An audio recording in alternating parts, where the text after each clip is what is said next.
Welcome back to Pine City Apiary. Today we're just going to make a really quick video on the video that I posted last, which is dipping the top bars in wax. And I had a viewer want to know why we did that. So in that video we took melted wax, we melted some wax, and we dipped this tongue depressor in wax. What that does is it gives the bees kind of a clue. I mean, they'll do it on their own, but this will give them more of an indication on where to build their comb.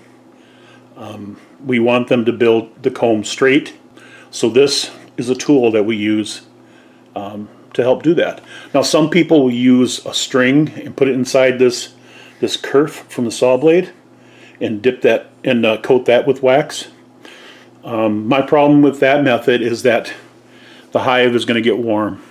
The bees can keep the temperature up to 90 degrees or more, and my feeling is that could potentially melt out. So our first year we had top bars that had a wooden wedge built into them, and I found that that method worked good, except for sometimes they would build to one side or the other of that wedge, and I want them to build pretty much in the middle of these bars.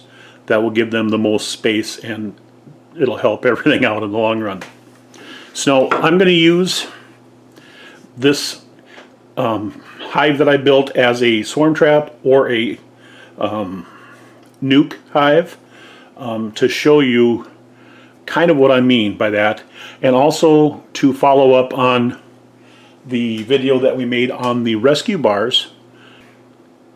And we'll have a posting over here somewhere probably of if you want to see that video and show you how those work out.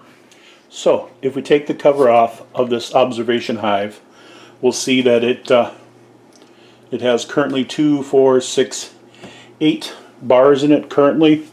Now these are all of the bars that we dipped, so they won't be useful for us right now, but we want the bees to build the comb straight.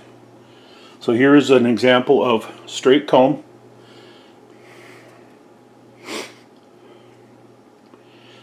It was built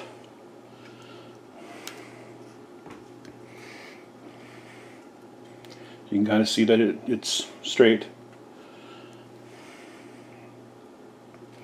Now I'm going to melt this comb down, or I may cut it up, but all of this here is drone comb, and that is for male bees, which I don't necessarily want right now, as is this. So if I cut out this section right here and give it back to them, they can start off on that and continue to build. That's why we dip these top bars in the wax, to help guide them in a straight comb. Now sometimes the combs break, and I built these rescue bars. Sometimes they break, and we have to fix that. So what we'll do on those is we will take and just press the wax, the comb, right into that hardware cloth, and then we can give it back to the bees and they can keep using it. I only do that if, like this one, is a brood comb. If it's honeycomb, more likely than not I'm going to harvest that comb, because honey is very heavy and it might pull off of that again, so we don't want to risk losing the queen on something falling down on top of her. I hope that helps. If you have any questions, you know, feel free to ask. You can get my links for Facebook down below in the description. Also, you can always leave a comment, and I always reply to comments. Thank you very much for watching this video.